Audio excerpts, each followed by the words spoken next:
It's true, mate. It's true. No, I like it. I like what you've done. It's cool. Well into it. I like the Surrey fucking Hills one. Yeah, I like Surrey fucking Hills Because you know one. that New York fucking City T-shirt. You ever seen that? It's Yeah, like I a have. famous like Yeah. Just rip that. Yeah, well, that's. Anyway, we should get straight into it, shouldn't we? Yeah, we should. We should. Let me just hit record real quick, and then we'll. Okay. And I'm gonna do the same thing I do every single episode. Ask what episode it is. Yes. This is episode number 8. One fat lady. 8. I'm out. So, dude, I'm out the game. No. Well, you're not, are you? Because they could do the announcement and they might be like, "That's true. Everything's back to normal." That's true. That is true. But it's not going to happen, is it? Might do. You never know. Well, even if it did, then we'd probably have to do at least one more episode to say goodbye to people and each other. No, because it'll be until the next pandemic. Yeah, we do the episode at the big opening party. It's going to happen next week if they announce it. Yeah, Saturday. Imagine. I've been thinking. There's a few things I want to cover on this one for once. Oh, nice. I know. I actually have not a plan, but there's a few things that I want to talk about because I've come up with a new game for this coming weekend to play. Keep people such a host, man. Entertained. You're such a host. Yeah. Keep people entertained. What else? There was something else. I think that's it. Well, I retract my last statement about you being such a host. Anyone can say that. No, there's a couple of things. So there's that. We want to do the thing with Melon for people listening. You can win some stuff. The thing I've come up with for the weekend is a competition too, so we can give away some stuff for that. Nice. And I think that's it. But we'll cover those shortly. Hey, tell me about your tea you got on there, dude. Oh, this. What's that you got on there? This is merch. It's not, is but it? not new merch. This is existing merch to show the quality. This is a 2017 merch T-shirt. Oh, is it? And they just keep going, do they? You just stick them in the washing machine, they keep going. Keep going. Just keep. They keep coming going. out of the washing machine like, come at me. Yeah. What you got? Literally, they come out these like, da-da. So yeah, that is one thing. Launched a merch store, and I heard you've done the same. Number one of my things to do this week. What's yours like then? All right, so mine is it's pretty good. Just done some nice. We got the Lockdown Zoo T-shirt, which has been super popular since the launch on Saturday. Can't remember. I launched. So if I type in Lockdown Zoo into the, that didn't work. No. Lockdown Zoo HKT. Maybe it might do. For people listening, we'll put some links in the show description below. So yeah, got a merch store. We got the Lockdown collaboration zoo T-shirt. Amazing. All profits going to set up an actual zoo in Surrey. Amazing. Imagine how many T-shirts you'd have to sell to make an actual zoo in Surrey on there. Well, I tell you what, Shit, I know exactly how many now because I've just set up my merch store. Right, so let's break it down because I like the transparency. I think it's good, isn't it? It's 100%. Good because I think when you go on like let's say for instance you go on the ODub official merchandise store. Yeah. Don't get mistaken for the fake ones. And you click on a T-shirt and you think, it's okay. Yeah. And you see the price and you're like, whoa, he's raking it in. Let me tell you. So, my T-shirt is, I put my price at £23 because it's a high-end product, you know. To be fair, they actually are a legit good company. It's all ethical. Everything's vegan. It's organic. It is legit. It's a good company. Yeah, it is. Hence why I like them. So, yeah. Yeah, that is good. Why I don't like them is I get £3 per T-shirt. So I think it's good that people know that because you're starting a zoo, I'm just trying to get a jet ski. Yeah. Either way, we've got to sell a lot of T-shirts to get anything, even get a loaf of bread. It's been weird because over the weekend, I've just looked before, so we've done like 30 T-shirts, let's say. That's good, man. Almost, it feels like everyone who's bought one has sent a message as well of like a screenshot, like, I bought one. And I've felt obliged to then message and say, just so you know, this isn't a financial thing. There's literally like £2 profit in every T-shirt. Yeah, exactly, yeah. It's just for fun. And it's good, yeah. And I totally agree. I wouldn't want people to think that's why we're doing it. No. So, I mean, previously, it's why you're doing it, but it's not why I'm doing it. I tell you what, I'm an experienced bad businessman. Yeah. Let me tell you about when we were younger in 2009. Me and Brendan set up. We didn't set up anything, but we made T-shirts called, which were "Sorry for Partying" T-shirts, which was a phrase coined by Clay Porter.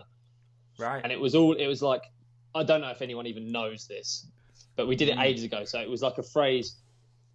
It was like a stupid joke phrase. The whole idea was a joke. Yeah. We made these T-shirts and we sold them. And we sold quite a few of them. But on 2 occasions, with £300 in cash, 2 occasions, right. Brendan lost his entire wallet. Really? Because back then we actually did go to parties. Right, okay.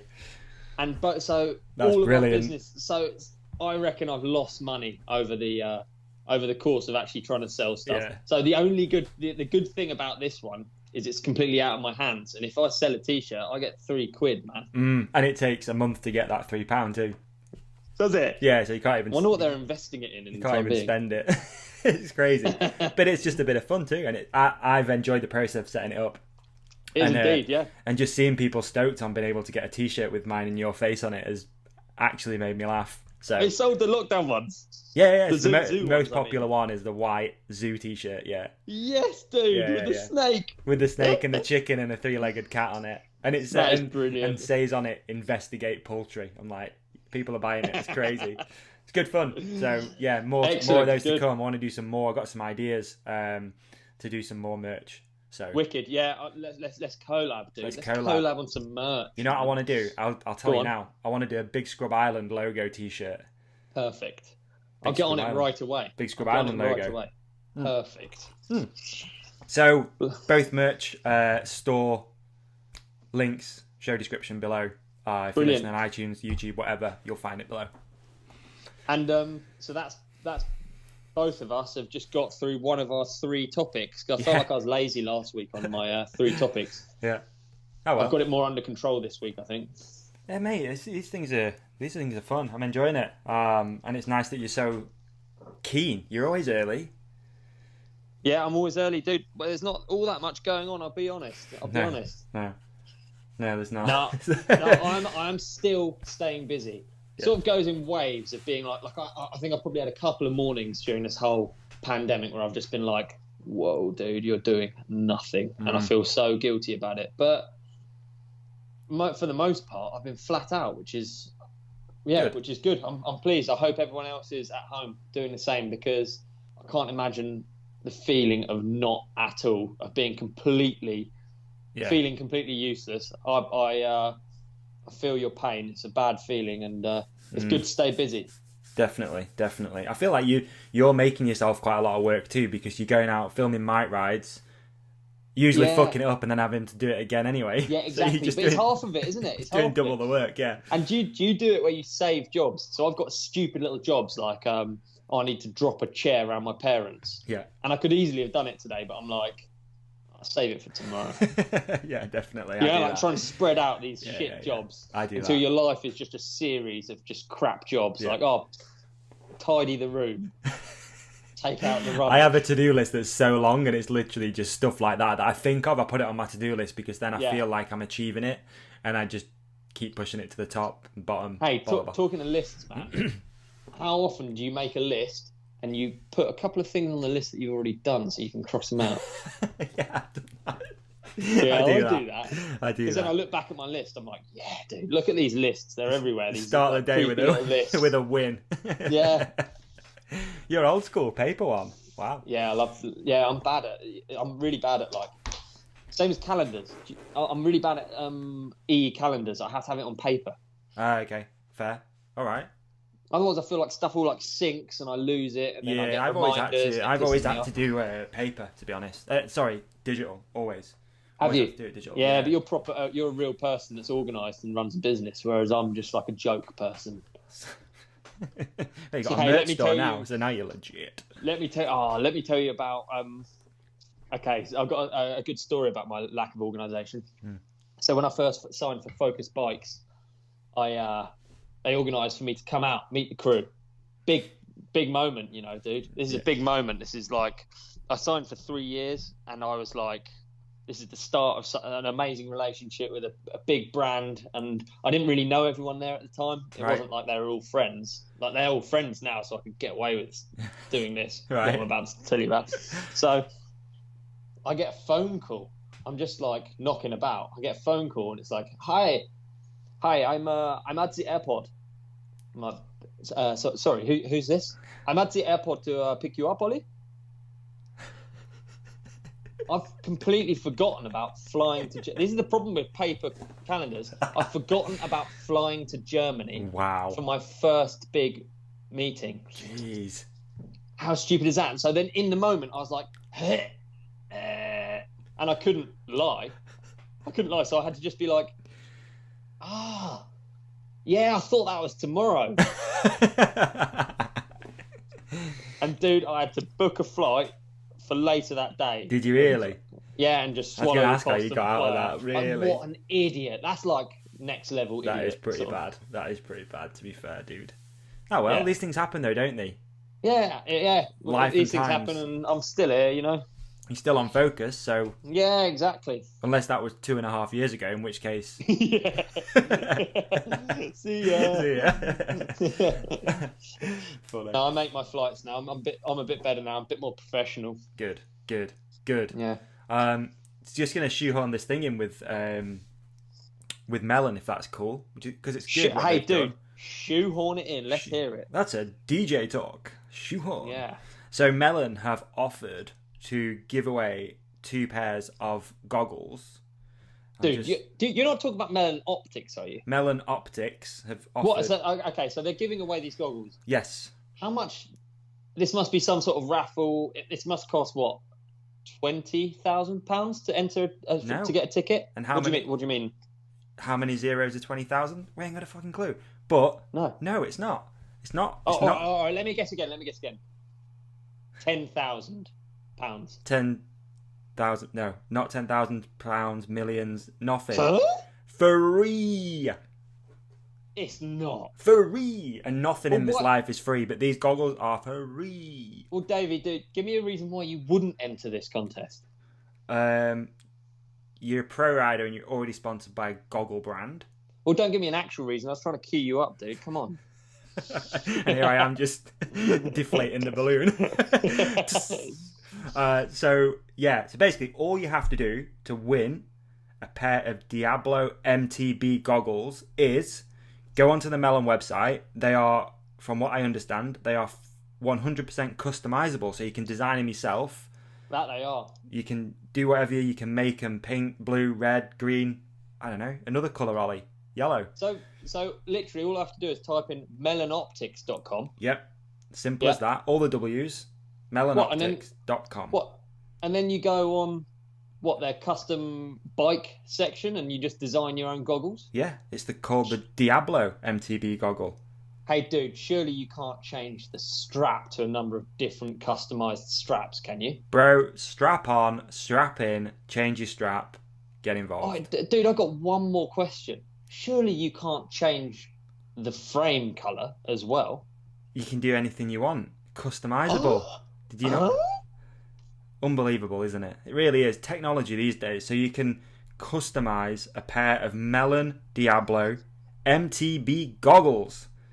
All you have to do then is take a photo of the ones you've done, post them on your Instagram stories, tag Melon Optics, the Hook It Podcast, and you, and they'll pick 2 winners. So 2 people, dude. They're not even giving 1 pair away. 2 pairs. Mate, I'm stoked. I can't believe this. So, right, I'm getting on it straight away. Yep, well, if you're listening, maybe finish the podcast, but if you're already checked out, go do it now. And enter 3 pair of goggles, dude. Who can argue with that, really? It's fucking cool. So thank you, Melon, for reaching out. Yeah, nice one, Melon. And you're a Melon athlete, right? Literally. Dude, as it happens, I am, yeah. As it happens, I am. And they're good. No issues with Melon. Cool company. They're fantastic. There you go. They're absolutely fantastic. There you go. Cool. All right, so go do that, folks. Melon Optics, customize them, post a photo on your Insta stories, tag us, tag Ollie, tag Melon, and you might win a pair. And if it goes well, we can do it on the next episode too, if there is one. Done. Perfect. All right. Sounds good. Perfect.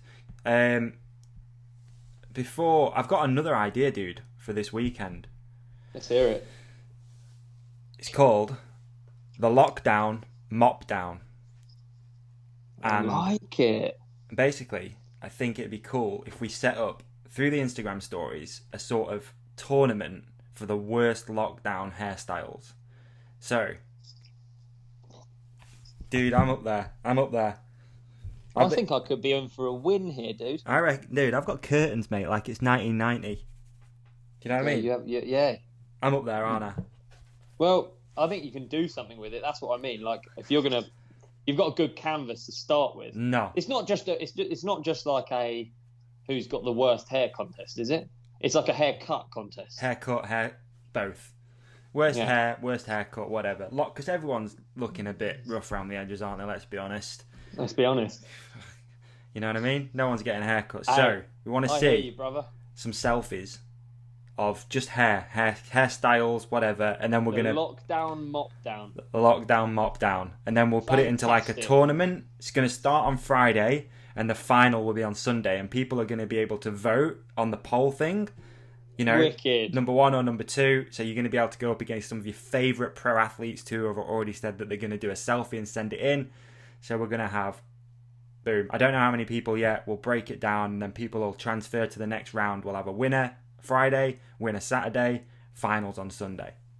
Mate, that's a fantastic idea. And hopefully by the time finals comes round, whatever your lockdown is, it's still in terrible condition.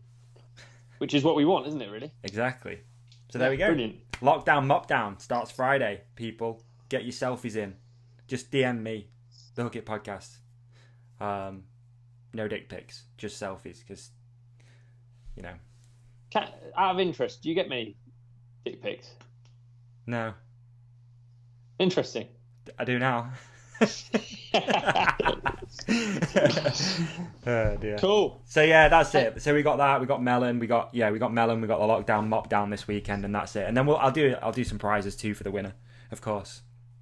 Hey, when I heard the guest for today, I was very excited. Yeah. Let me tell you, very excited indeed. I know this one's been kept a secret a little bit too, because usually we slip it out a little bit beforehand, or whatever. So yeah, we got after you. You can announce this one. Well, yeah, he is one of the most entertaining characters in mountain biking, I think. Yeah. I find him one of the most entertaining characters anyway. Mm-hmm. This is a bit of a Bernard Kerr situation. I don't really know Michael Jordan that well, so imagine. I don't know what I'd do if it was Michael Jordan, but it's nearly as good. Yeah, it's some Mr. might say better. Jono, the Rascal Jones. Boom. Stoked. Yeah, I'm excited for Jono to come on, actually. I've already had a bit of a test call, and so basically one of the first times ever speaking to this guy, he's like, it's working hard to use Skype, and he got no shirt on. I was like, fucking hell, dude, you don't mess around here. Like, we're straight in there. Yeah, so we did a test call earlier, so at least I know it works as well. So no elevator music, no technical difficulties. We're going straight in with Jono Jones. Wicked, nice. What time's he on? He's on in at 7, so it's like 22 or something right now, I think. So shit, so we got some time to kill, have we? Yeah, you could put it that way. Yeah. Well, no, it's essentially what we're doing, isn't it? Really, yeah, it is. All of us, including the listeners, right? Yes, yeah, exactly. Do a bit. Yeah, it is. Let's be honest. Well, I guess we're expanding our minds at the same time. We're expanding big time with these fantastic topics that we talk about every week. Which brings me on to my next one, which I think I'm off on. So one of my next things that I was interested in was Elon Musk and his Starlink things. Have you seen this? No, I haven't. So I think I'm off on it. I think it's nearly finished. But basically, Rude Boys launched a load of satellites into the atmosphere, and they come across in a line, and because they're low orbiting at the minute, they are actually visible at certain times. So wherever you are, you can type in where you are, and it's called findstarlink.com. Okay.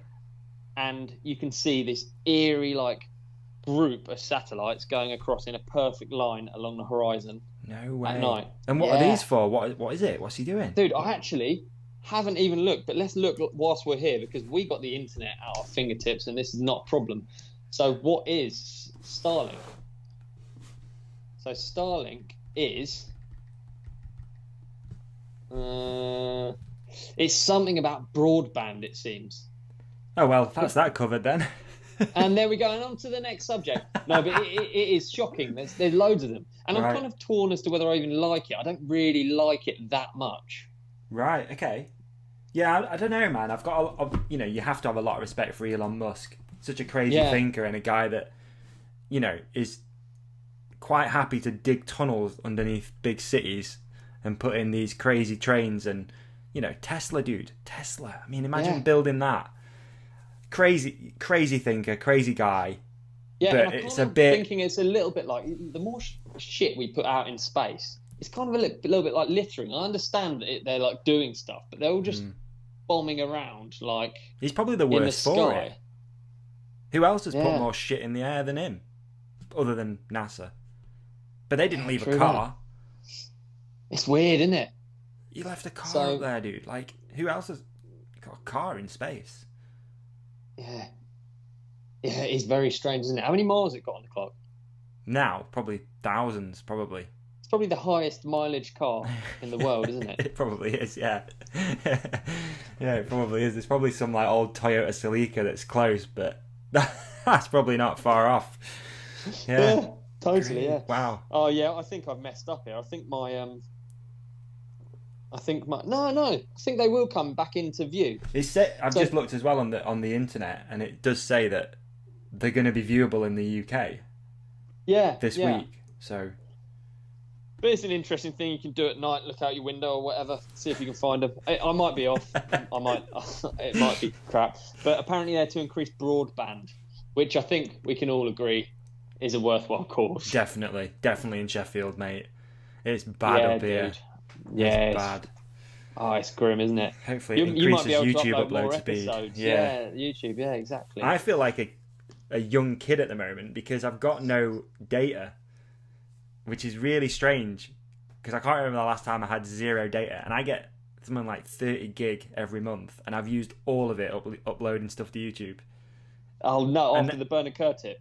After the Bernard Kerr tip, yeah. So, and then the last episode, I bought another £20 worth of data, and that didn't even get the episode on YouTube. It was still at like 60%. And when you messaged that night, and you were uploading yours, I was uploading mine. I was like, dude, it's cost me like all of my data, another 20 quid, and I'm still at 60%, and I don't know what I'm doing wrong. How can it be that hard? I need to sell some t-shirts, man, to get these things on YouTube, I'm telling you. Yeah, exactly. You're a long way off a zoo, dude. Big time. You're just trying to pay off, broad just data phone bills. Yeah. So it's really strange feeling like a little child at the moment, going out and no one can really, WhatsApp me or nothing, which is... Do you remember it, your first mobile phone? I didn't have a mobile phone for years when everyone else did. And I remember my first mobile phone, and then like texting like girls at school. I do remember. Yeah. And you try and fit in all of the like, everything was like letters, wasn't it? Like to you. Yeah. Text talk. My dad still does text talk. Does he? It's so annoying. Yeah, he's got an iPhone and he still sends like cryptic messages that you need someone to pick through and try and decipher what it means. I remember Right Back Soon was WBS. Right Back Soon. Right, yeah. Right Back Soon. What was ASL, or was that earlier? Age, sex. ASL? Yeah, ASL. Age, sex, location. Location. Dude, you're talking about... That's like MSN Messenger days. Yeah, you're just messaging people out of the blue. Just typing in a random text. ASL. See what comes back. Yeah. I was just looking what my dad sent me the other day. It was bloody brilliant. Channel 91, Tut's family. That's the last text that I got off my dad. And I just text back, what you on about? And then and then I just got back, you've missed it then. I did decipher what it meant after. It meant that there was a programme on Channel 91, whatever that is, about Tutankhamun's family. What, he really he plays for keeps, doesn't he? Big time. I see it sometimes, if in like a tiny bit of a bad mood, and I'm just like, What are you on about? Just ring me and tell me what you want. It's hilarious. Maybe you can buy some data off your dad. Maybe, yeah, he's got tons, dude. Yeah, you must do, huh? Tons. That's funny. I don't know. What else have you been doing, dude? Anything? I see Might Rides Volume 6. Yeah, I've been knocking around in the woods talking to myself. That was a really good one, man. I enjoyed that because I feel like that one was more of an insight into you. Yeah, I tell you what, it isn't that easy to fit in because you've got to keep them short, and I think I will get better at them if I continue to do them.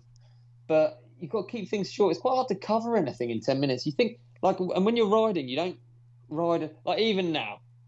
I'm not talking in full sentences. I'm saying I'm cutting off halfway through. I'm going this way, that way, and it doesn't work when you just play it as a video of your head on a bike. I mean, it barely works as it is. Yeah. It's true. But yeah. I enjoyed it though, dude. It really got me thinking about, because around the same sort of age as when I was obsessed with ice hockey and motocross. Yeah, so we had these quite similar things. Yeah, and when you should have talked to Bernard about that. Bernard used to play ice hockey. Yeah, a few people messaged about when Bernard came on and said you should have spoke about ice hockey. Yeah. So yeah, I played hockey for years. I never knew that about you. Yeah, but when I was a kid, I was just just got obsessed with things like you did with Michael Jordan.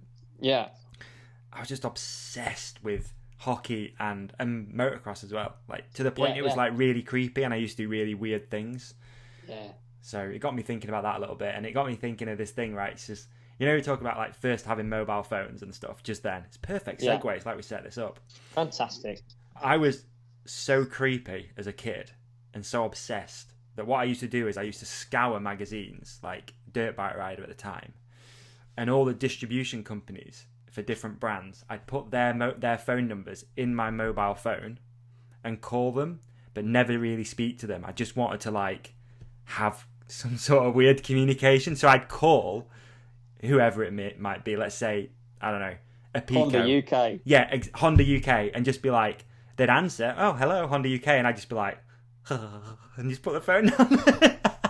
It's so creepy. Isn't it funny? But I just loved having all the numbers in my phone of all these brands and companies. No, I honestly don't really judge for anything like that, because I think when you're at a young age, and I think I would have liked to have talked a bit more about it, really, because the level of self-importance you feel when you've got a dildo strapped to your head and then you're trying to talk about something that actually means anything is too much. I can't.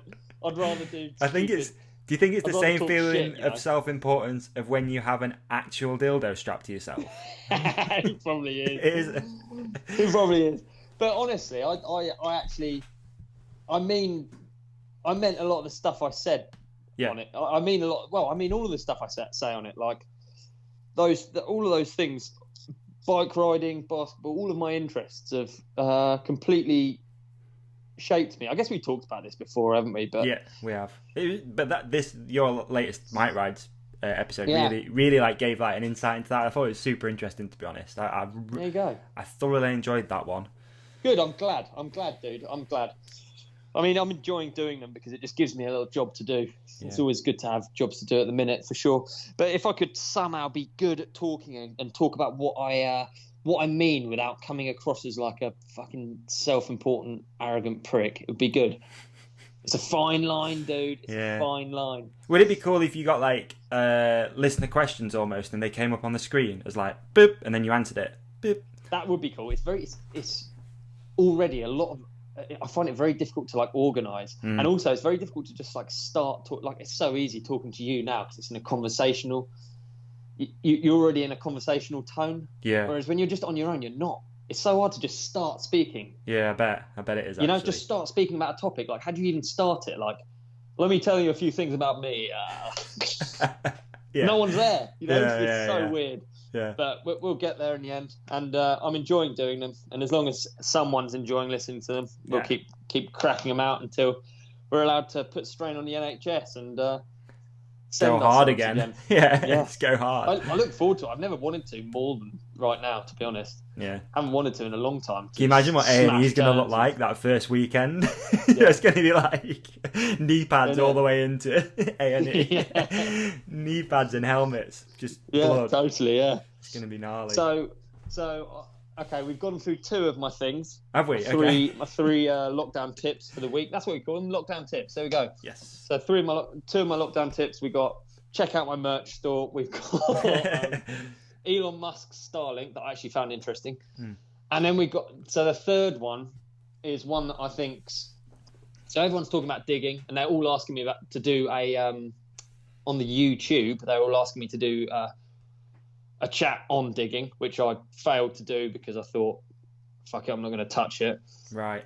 But trail maintenance is what I've been doing. So I've finished a project, and I think actually it's one of the best things you can do. If you can't be fucked to actually dig something, one of the most rewarding things you can do is take an old trail and make it good again. And it doesn't take all that much work, and you can add small features in, and it doesn't take a huge amount of time, but it's just like satisfying. And then if you're not into trail building, it's a good way to get into it, because maybe you go on a walk, you walk maybe a part of your local cross-country loop or whatever the fuck you do, push-ups, whatever, and you just walk down a track and you look at it from a different perspective.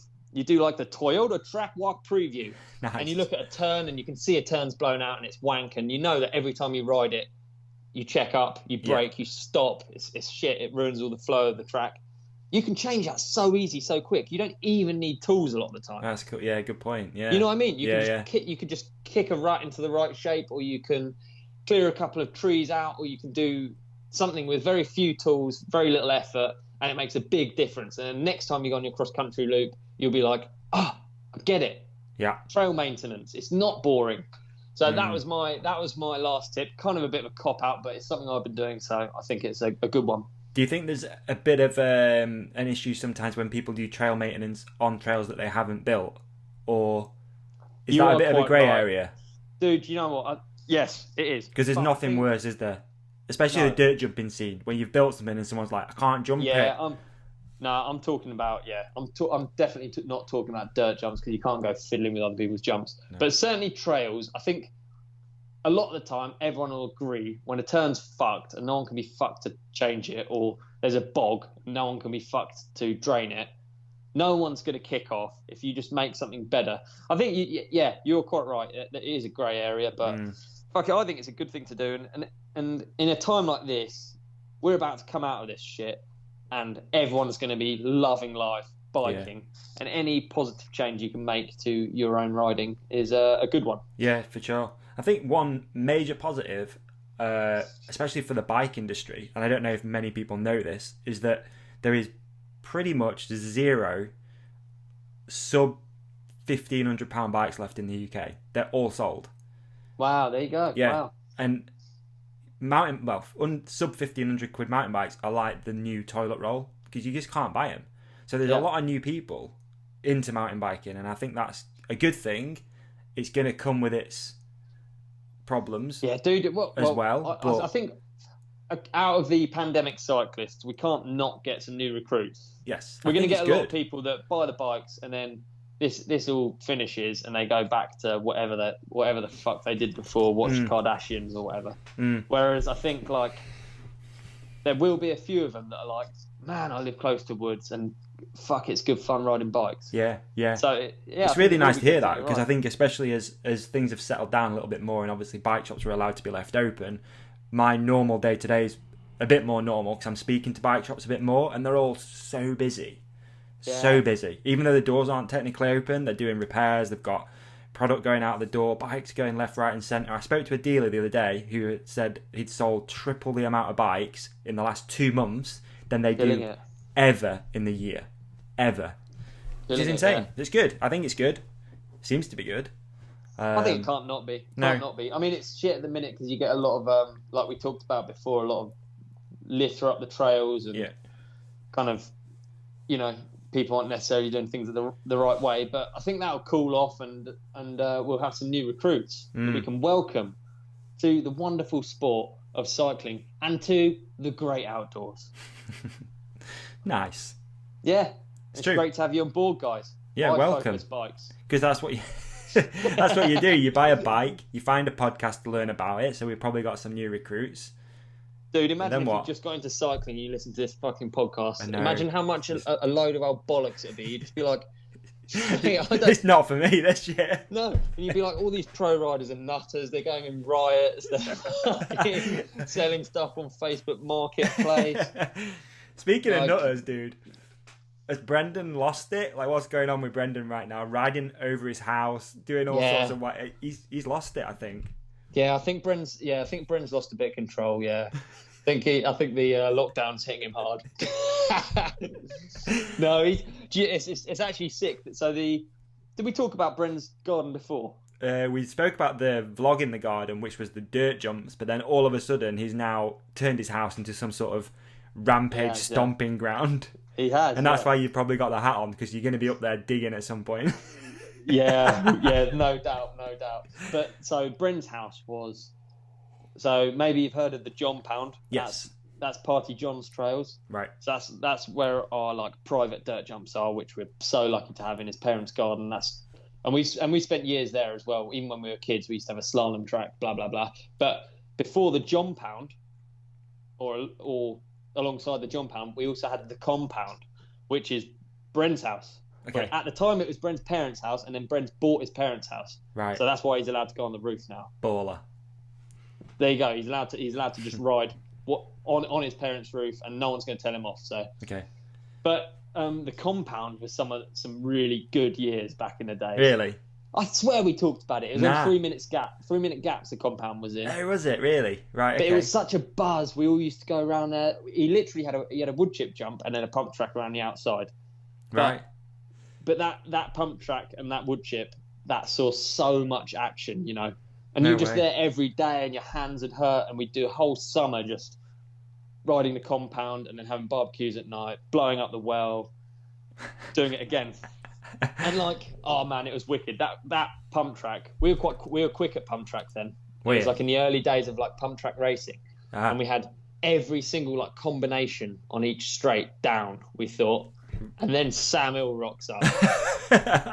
So Sam Hill rocks up. Honestly, I could have sworn we'd done everything. We'd done every manual takeoff. We'd done every triple. Yeah. And then Sam Hill rocks up and he opens up like 2 new challenges. Really? It's so sick. That's cool. That's cool. It was rad, yeah. And then every person that you have that comes that's new brings something new. Oh, in fact, we never even talked about it when... Oh, no, we haven't had needles on this one, have we? No. We've got maybe next one. Yeah, that could be cool, couldn't it? Yeah, well, definitely. I'll tell a story about needles anyway. So we were doing a challenge where on the wood chip, which was a wooden takeoff, wood chip landing, we were doing a challenge where we do we see how close you can be to the jump and still clear it and 360 it. Okay. Needles, ever the competitor, decided to flip as close as physically possible. Right.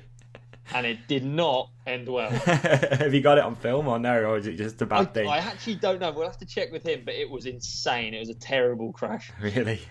Poor Andrew. Every time he used to come over and stay, he'd get like ill, hurt himself, all sorts. The Compound wasn't good for Needles. That's funny. Yeah. Shout out Needles. He just launched a podcast today too. Yeah, I'm hyped to listen to it. He's got an episode with Brendan, an episode with Cam Zink. Yeah. Gone straight in with the heavy hitters, which is cool. Big time, yeah. And cool. Cam Zink actually is...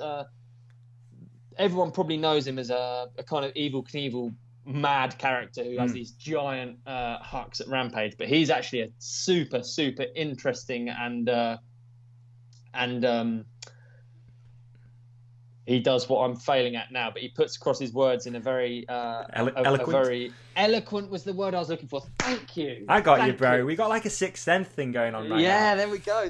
Co-hosting. Yeah, exactly. But he's a super interesting guy, and I mean, if you've ever read something that Cam Zink has written, it's very clear that he can put across his thoughts and his feelings. He'll be an interesting one for sure. I'm looking forward to listening to that. What's kind of cool is it'd be nice to speak to Andrew about this too, because when I first launched this podcast, we were still the distributor for Census, and he was the first person I contacted about it. I was like, Cam, I got this idea to do a mountain bike podcast, and he just wasn't into it. Really? Yeah. It's really strange because he was like, nah, I can't see it working, blah blah blah. Really, because me and Cam, we're not close by a long shot, but we used to talk quite a lot more than we do now, which is not all.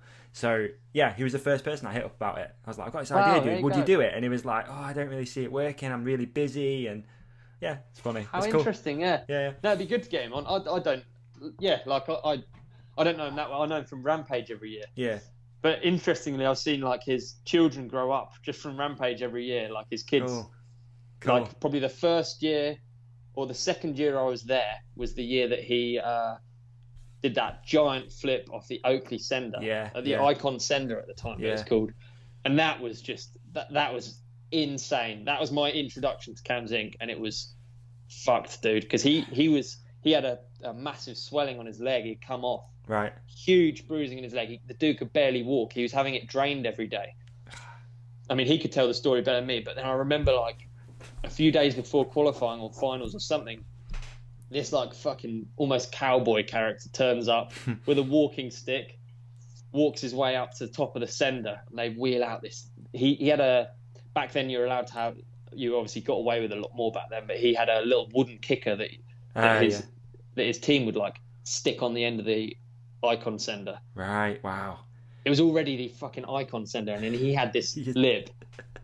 I mean, he is the ultimate fucking dude who does what he says he's going to do. Yeah. He said he was going to flip off it. He could barely walk. Everyone's sort of like, fuck me, this guy's crazy. And then he did it. And it was like mind-blowing. I mean, everyone's seen the posters. He's seen the sequence shot of him doing it. Oh, it was so cool. Iconic. And I remember at the time, I think it was that one. It could have been the spin one, but at the time his wife was heavily pregnant. So it was just like, it was just insane. Like imagine that level of stress and imagine that's your life, you know? Imagine you're Cam Zink. Yeah, especially around that era, another level. Yeah, another insane. level. And he still impresses me every time. Big fan. Cool. Yeah, it's cool. Good story. I'd want to listen to the Needles one, to be honest. So for sure, which will be good. I've been listening to a few. Yeah, I've been doing quite a few podcasts at the minute. Have you? I'm off the back with podcasts, actually. Yeah. I need to get back into it. Do you know I shit myself when I'm digging? I don't like having headphones in case I get caught. Right. You know what I mean? Yeah. So I'm off the back with podcasts. Which ones have you been listening to?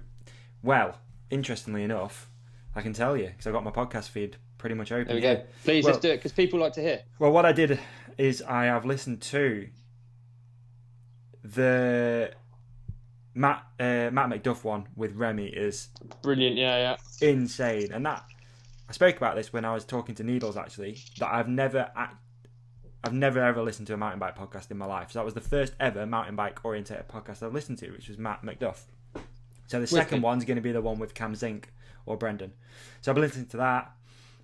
What else have I been listening to? I've been listening to Joe Rogan as usual.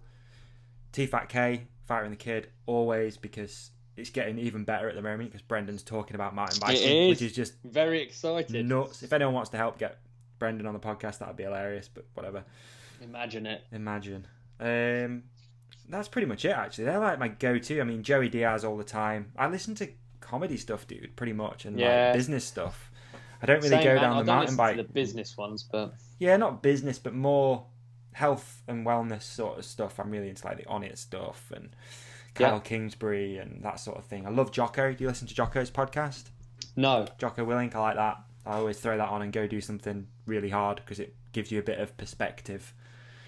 That's cool, There's one he did recently with this woman who survived Auschwitz, and fuck, dude, like putting that on and just going out for a walk just makes you a lot more appreciate your own life. That's for sure. When you get home, you just like, I've got nothing to worry about. Good, man. The serious ones. If you're, they put things in perspective. Some of these stories that people have to say. Yeah, I do love a good podcast. Yeah, same, mate. Same.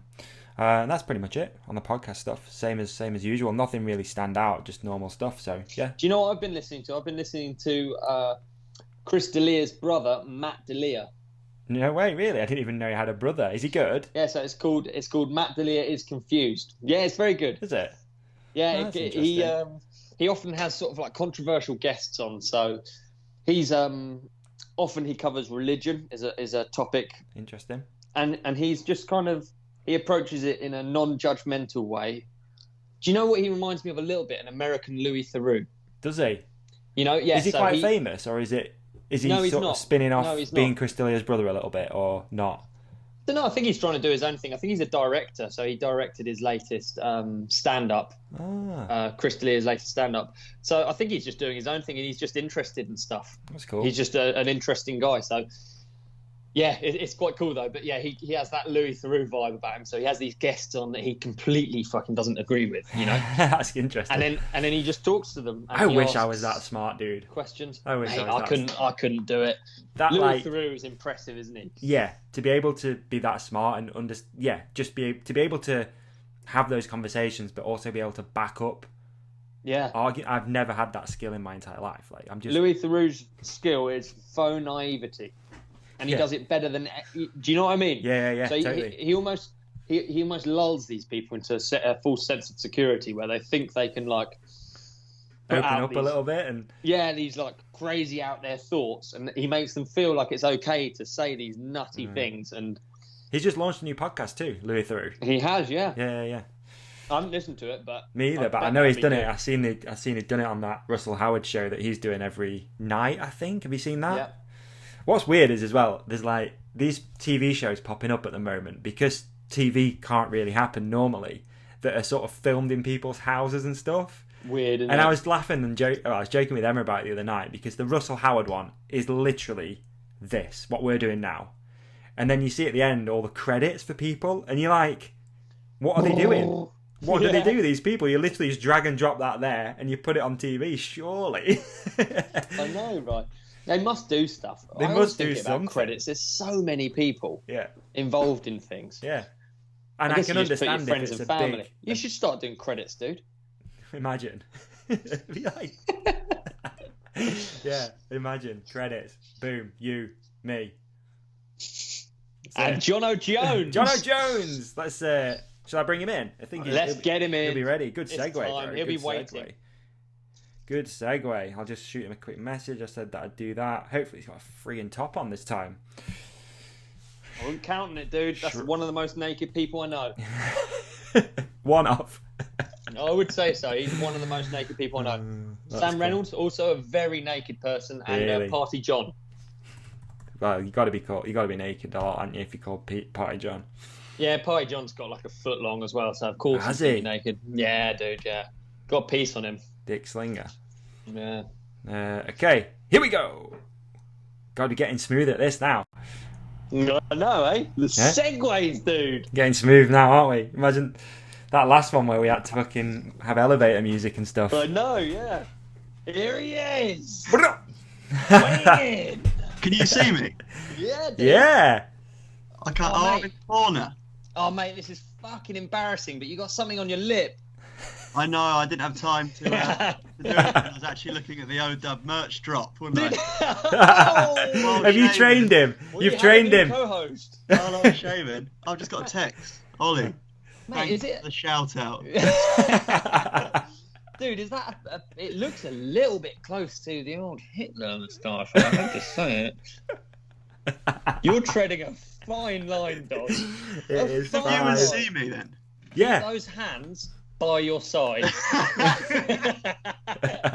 Do not lift up one hand, because Dave, you'll screen grab it, it'll end up on the internet. Yeah, it'll be a clip, no problem. Dave and I actually did a practice run earlier, and he didn't have any complaints with it, so... And I was telling him. Clothes on. Oh, he told you. I've not been on Skype before. Really? You understand the concept of video, though, right? Yeah, but here's one for you. Do you ever message people on here? Not that much. No. So I downloaded Skype just 2 hours ago. I've got a message that was at 3 a.m. from Destiny. Oh. Dude, yeah. That's why you had no shirt on. Yeah, what's that about? But if you want a guest in the future or something, I can forward it on. Okay, yeah, please. Yeah. Dude, in all seriousness, should probably end up on here. Yo, did you guys see that DJ Khaled thing where he did a Instagram live and that fan had her ass out?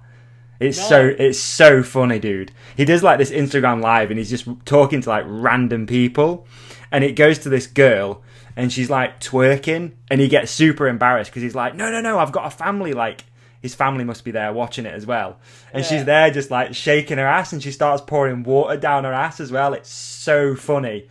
And he's So just he's there the whole time. he's fully got anxiety, and he's like, no, you can't do this, it's a family thing. It's so funny. DJ Khaled's an interesting character, isn't he? Oh dear, that's funny. Yeah, definitely an interesting Hey, character. is Deeks like the DJ Khaled of mountain biking? He could be. With no lyrical prowess. Oi. It's not your moustache, by the way. It's not even, is it? It's just. Yeah. Or is it? How many days growth are we talking with that? Pardon? How many days growth are we talking? 3. Is it? That's actually 35 days. It's since lockdown began. Yeah, it'd take me a long time to go that, dude. Even that, it'd take me a good couple of months Ollie, for that. you got anything nice to say? Mate, I've got loads now. I've already said all the nice things. I'm not going to say nice things about you with you here, am I? No. I Not can't really, actually Aaron. order, being nice, a jet ski jumper. I did try and it won't let me, so Why would I'm it let sure you? your phone's exploding with orders and Yeah, it's actually blown up. It's smoking on the floor. it just says coming soon. Oh, have you not it? made it live? Yeah, Oh, so- no. Well, I don't know. I did it like 2 seconds before going on this. I'll work on it. All right, dude. I'll get you one. Get the Big team on it. trade. Get the team on it, mate. Sort it out. Yeah, need to. So, John Boy, you've got to be PC, right? Because anyone who's watching this will know you as a pro mountain biker, right?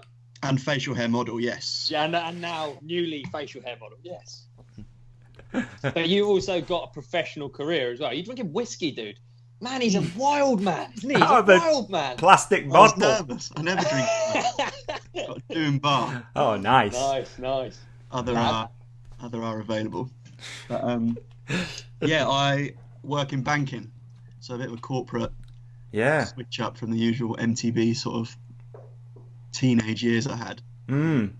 So what's lockdown looking like for you at the moment then? Because you're still working. Still flat out, really, really busy actually, because it's, I guess, the type Everyone's of banking broke. I'm in is just commercial banking, so it's essentially debt. In a lending way, money. would you say you're banking yourself senseless at the minute? In a way. Yeah, Yeah. Okay, good answer. Actually, you described it very interestingly how the oil price had actually gone negative for the first time to me the other day, didn't you? which way did I describe it? I sent a follow-up rude one, didn't I? No, you did it. You did actually describe it very eloquently. Shout out to Davey for the word. You're welcome. You did. Yeah. So how That's did happened. So you're how dealing did that with happen? kind of stuff. No, that's how did oil prices go negative? Yeah. This isn't what I work in at all, but I'll do my best to describe it. Oil is a commodity rather than like a stock, and it works on contracts. So oil price has like a forward contract. So where you think the price, what you're trading is the price in a month's time or 2 months' time. But what that means to hold an oil contract is you have to physically take delivery of oil. It's not just buying it like you would a stock in a company and taking a share of the value of that company. You're physically buying oil as a commodity, so you have to take delivery of the contract you hold. So if lockdown stopping all businesses operating and things like that, oil's not being needed and used, and these big companies that have big oil stores, they're filling up. And suddenly if they're full and you've got a contract to have a load of oil delivered tomorrow, which is exactly what happened when the contracts expired and rolled into the following month. It was that last few hours before they expired, and all these people are like, I literally can't take delivery of this. Right. So Mad, the isn't price it? of them dropped and dropped until it was like, I will pay you to take this contract off me because I don't want this oil. Wow. And that's why it went negative. And so is that largely because of the physical mass of it? Yeah, not being able to store it, I guess. I guess there's environmental That's reasons. just mad, isn't it, to think? Yeah. That's crazy. Yeah, Jeez. that's Wow. my best way of describing it. That's a great way, to be honest. Very eloquent. What do you work in most of the time then? I mean, I do know, but I'm just being a podcast co-host by asking anyway. Jono. I wish they can see your face, can't they? Yeah. Yeah. Good. So then Yeah. just pause for the laughing. Yeah. And so it's commercial banking, so we just deal in debt. So it's anything. It's mainly a corporate bank, so big companies borrowing money like you'd borrow for a mortgage. So it's not like investment banking or trading, which a lot of people think of when they hear banking. It's just a portfolio of debt, if you like. And my job is to oversee that from a risk perspective. So what might go wrong, where we could lose money, look at different cohorts of risks as well as individual companies. So, dude, yeah. When you're managing this and you're presenting these ideas and these facts and figures and this research that you've gone out and done, do you introduce yourself as the Scorpion King, or do you keep that? Do you keep that sort of? I showed that to some people at work, that video, thinking they're like mind blown, and honestly, they just go.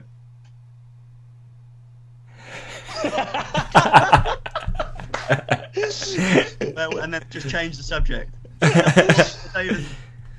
I'm imagining Keith from The Office with his Scotch egg. Yeah. So normally you work in an office in London. What's that? Normally you work in an office in London, but now you're banking at home, correct? Banking at home. So Okay. Still full on, no time off, not been furloughed, just busy. Wow. And do you think your company is going to change that and have people working at home more often? Or good question. I think we'll be the working from home capabilities are good. Everyone's got it, so I think we'll be some of the last to go back to the office for safety reasons. But I like it. I'm still paying rent for my flat in London, but I'm back with my parents, getting fed. I've lost a stone since lockdown. Stone, man. A stone. That's a lot. Just not ordering Domino's on the tube, basically. No, it's good, and I'm lucky enough to have Woburn Woods right on the doorstep, so I go for trail rides and stuff in the evening or early morning, which I can't do in London. So it's actually quite positive for me. I know it's a struggle for a lot of people, but I've been happy to come home again. It's been cool. Yeah, dude. The whole London thing's a trip for me, because I've like visited London and stuff, in and out, whatever. I don't know if I could live there. Do you live there for the job, or do you live there because you wanted to live there? This is an actual interview bit. We'll get out of this as soon as possible. Don't worry. I worked at the place I'm at now in London for 18 months before moving down there, and it was about 2 hours door to door to get to work from here. So it was savage. So your day is like extended by so much just to go, and the hours are long anyway. And I was kind of reluctant to move down there, but I was really glad I did in the end. I moved in with a friend from university, and it's such a different life. Like, it's so full on. Yeah. Then I just rush away on a Friday evening back here, back to the biking or the motorbikes or whatever. And it's such a nice contrast, like full on all week and then doing what I love at the weekend. It really just keeps dude, really afloat. A lot of people's excuses are out the window, really, when you talk about stuff like that. Because you're doing stuff, you're racing World Cups, you're riding Hardline, you're sending flips, and you're also holding down like a serious job with a 2-hour commute. That's so true. Actually, when you think about it, and I mean this, like, that is actually super impressive. And you're still a dick, but it is super impressive. Thanks, Olly. That is all right. Yeah, that is impressive. That is impressive when you think about it. Because so many people say, like, they live in London and they can't get out and they feel like trapped and it's a bit of a rat race and all that sort of stuff. But you've proved that you've got the benefit of having, a house there outside London and stuff. But you've proved that you can do it. You can, it is possible. Yeah. So it's full on, but no, it's good. I think I'd be happy down where you are, Ollie, because you could get into London a bit quicker and you've got amazing stuff. Mate, we'd be happy to have you. In the bike room, look. Be a welcome addition. Haven't you? Yeah. Dave, I saw a D2 behind Davey. I forgot how different they look. Oh, mate, I know. It's crazy, isn't it? Yeah. I don't know which way to move, but it's up there somewhere. Yeah, classic D2. Coily D2. Stays on the wall, mate. It doesn't go on anymore. Hey, so before this lockdown stuff happened, we were actually lucky enough, and I was on a trip with John Boy himself, the Scorpion King, in Madeira. Yeah, you were. Which was amazing. Wasn't it? And looking back on it now, like after, I guess your life hasn't changed that much, but for like certainly for me and Davey, we're stuck indoors and like not much is going on. It's changed big time, dude. Yeah. We're doing podcasts, We were like, you know. It was still on the bubble, wasn't it, Ollie? Like at the time, I think you knew of someone that might have had it, and like none of us knew of it, and it was all just a bit like, what even is it? What's it about? And we'd almost joke, imagine Madeira like an island. What would happen? Dude, I fully joked. I made bad jokes because where I live was actually like the epicenter. It was like the first recorded case of someone who's caught it from within the UK. What, in Surrey? In Surrey, yeah. Is it? Is that where that guy came from? That spreader? Is it that guy that they called the spreader? Yeah. Which is another one of Jono's nicknames. No. So when I flew out there, I was a bit like, oh man. You could be the spreader. Well, I could have been the Madeira spreader. All that we knew is that it really affected elderly people, and Madeira is basically retirement island. It is, yeah, totally, yeah. Right. So Ollie, he may have wiped out an island. But I didn't, so we're okay. But that was the best trip. Normally, when we go away with Ollie, it's or the group we were with. It was me, you, Brendan, and Deeks, wasn't it? Yeah. There's often like a schedule or an agenda, where it's a race, or it was maybe Rampage. It's the same group, but this was literally let's have a holiday. Oh, it was brilliant, dude, wasn't it? Oh, you should do more of it. It was so good. We should. That. We went, where did we go? Free ride Madeira, and it was the best riding. The best. Yeah. So Bren was sort of at the time, I think he felt guilty, didn't he? Because he wasn't on his downhill bike. He was riding his enduro bike with the boys instead, and he knew he had this. Well, at the time, he thought he had a World Cup season to ride. Uh-huh. So he would have had like 2 weeks after our trip, and then he would have had his first World Cup.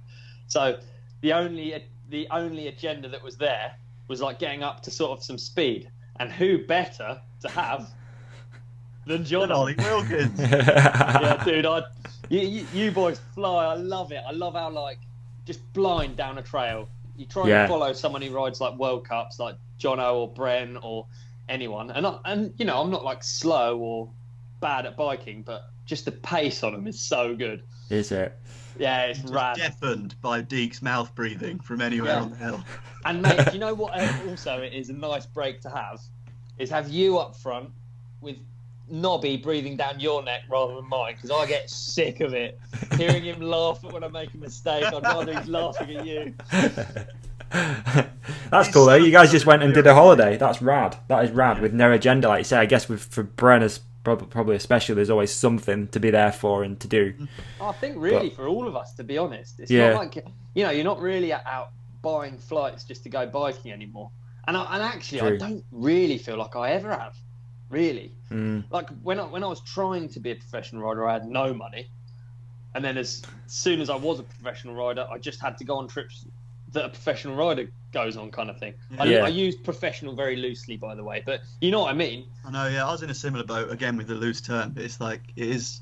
I think a lot of people have that, unless you're spotted from like a youth or something. I was quite late to the party. I was a 4-cross racer until sort of finding downhill, which I'm sure we'll talk about, because Ollie, you sort of came from 4-cross sort of background a bit, didn't you? Yeah, definitely. I mean, I guess where it's super interesting with you is how different you and your twin brother are, and like how you both went off in a totally different direction is wicked, I think. Yeah, I remember you, Jono, from 4-cross, to be honest, as well. I've just remembered now. I remember seeing you at some MPS races. I did a few of those. I didn't do many. I only did like maybe 2 or 3 seasons, give or take. But I remember you guys from that. You and Matt, for sure. Was it always Chris Roberts that organised them? Yeah. Is, I think, isn't it? They were the best events in the whole wide world to me. They were super fun. Super fun. But I didn't take them too seriously at all, and I guess I'm a little bit older than you as well. But I remember you guys from that, you and Matt, definitely. I remember Matt doing, I can't remember what track we were at, or it might have been you doing some flip in some like, oh mate, I can't even. Cross race. Yeah. Yeah, but like not on the track. There was like something on the side. There was like some sand pit or something.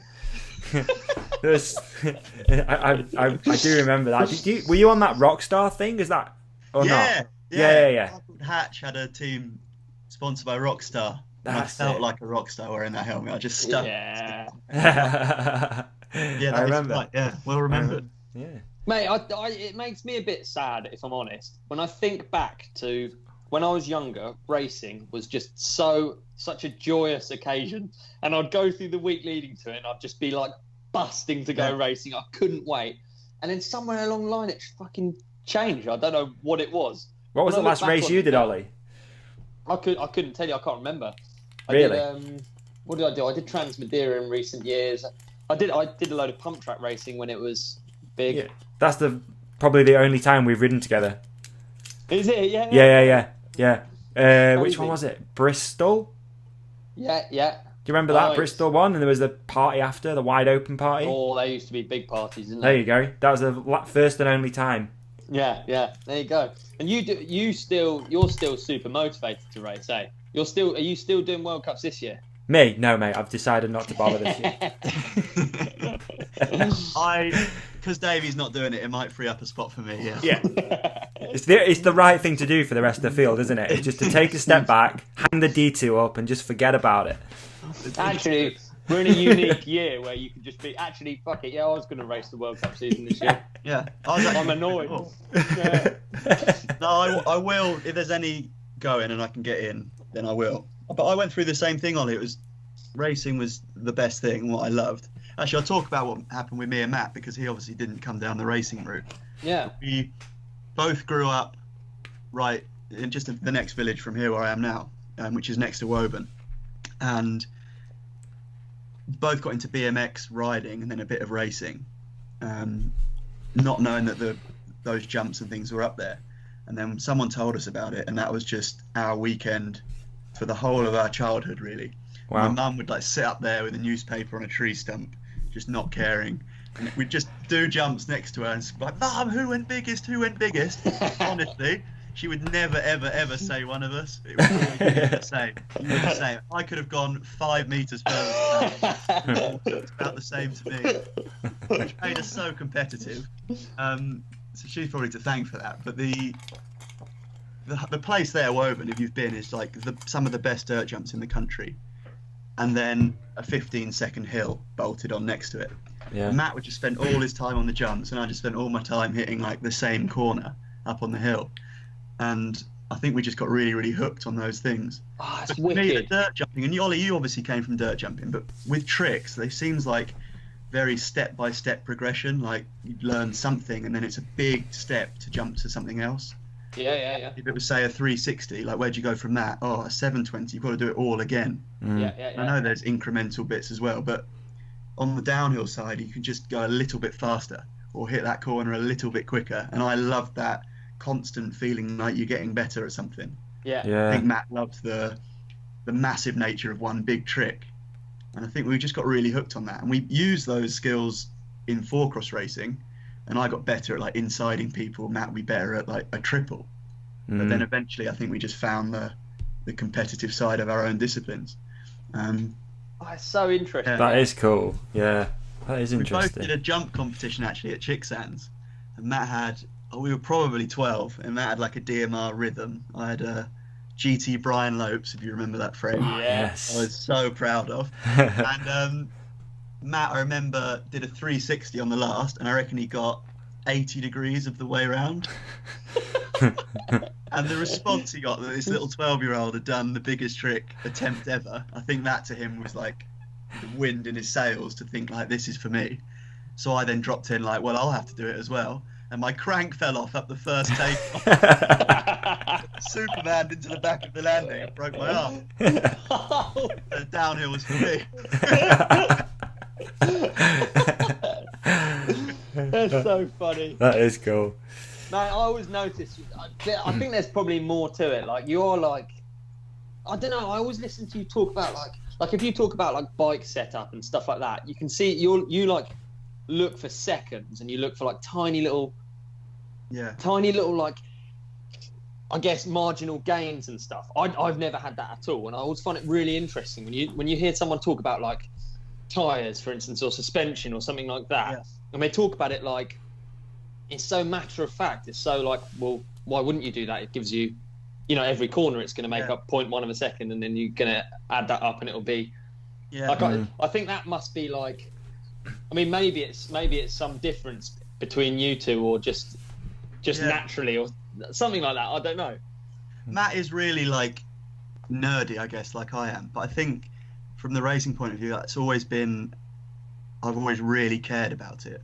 Yeah. Maybe too much and like overanalyze things, which in the work I do, like I did mechanical engineering at uni and did a lot of suspension analysis. I went to the Isle of Man TT actually with a team to do all their suspension stuff. So I got really into that side of it. And in a way, the analytical sort of brain helped there, helped with my degree, helps with the work I do now. Yeah. But for racing, I think it ruined it a little bit, and that's partly what made me sort of lose love with it in the middle part of my loosely career, when I just sort of fell out of love with racing. I think I just thought about it way too much, and like you say, thought about the little split seconds here and there. Yeah. But then if you don't care about that stuff, which I know you don't, I don't actually know why you don't like racing. Oh, I don't like it. Just I don't know. It's the same. It was the same always for me. Like, I don't know. Just like the pressure of it all I just feel so like I'm gonna let myself down, And I know. I don't know. It's so weird, isn't it? I guess I can't ride how I can ride in a pressure situation. Yeah, ever. That's happened to me. Yeah. Ever. But you, and I'll stand by anyone and say this, you'd beat Brendan down a Surrey Hills track. No, I don't know. Most of the time. But I guess You're ridiculous. The stupid thing is, that's not racing, is it? So racing is just that. Racing is just if you can go to a place, put your number board on, look at a track, work it out, and put together a really fast run when you need to. That is what racing is, isn't it? Yeah. It's almost like going fast is like another thing. Yeah. But downhill's such a strange thing though, because it's that one run mentality that I've personally never figured that out. Every downhill race I've ever done, I'm just like, well, I want to do another run, please, because I didn't really do that one right. Do you know? Yeah. And I enjoy having people personally. I love people around me. So I loved Forecross because to me that was like my growing up of being on a motocross start gate and having this guy there, elbow barging, pure about that, isn't it? All that sort of stuff. I've never got my head around racing against the clock. I just don't enjoy it at all. But again, you're analytical, so you probably see all those little increments and stuff like that.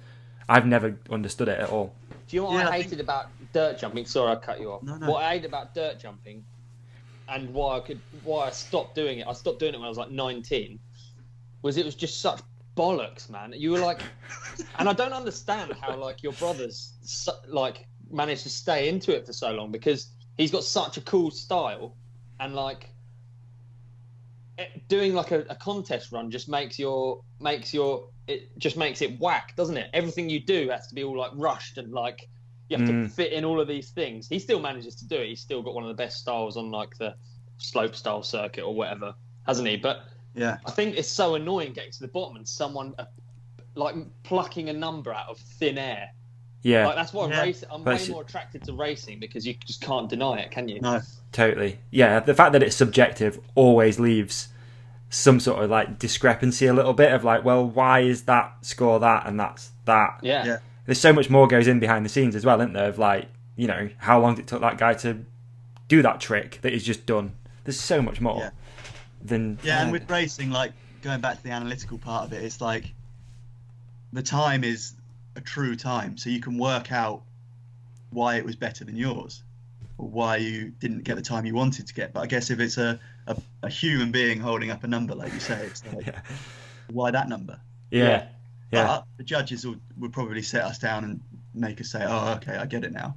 Yeah. But I don't know. Ollie, actually, I've never been on that side of the judges, so you've probably got a different view. And mate, I don't know. I'd steer clear of it. I wouldn't want to be involved with it. I feel like it ultimately ends up being like a ballet, like an ice dancing contest. Yeah. Like, where does it stop? Are we going to start pointing our fingers? And I don't know. Do you know what I think as well about being someone who's super fast, and and something I definitely don't have, and you definitely do have, and another dude that definitely does have it is Bean.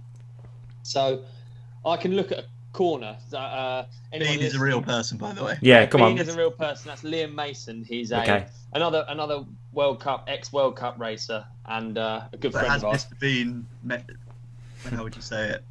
Similarities. Yeah, he has Mr. Bean similarities, exactly.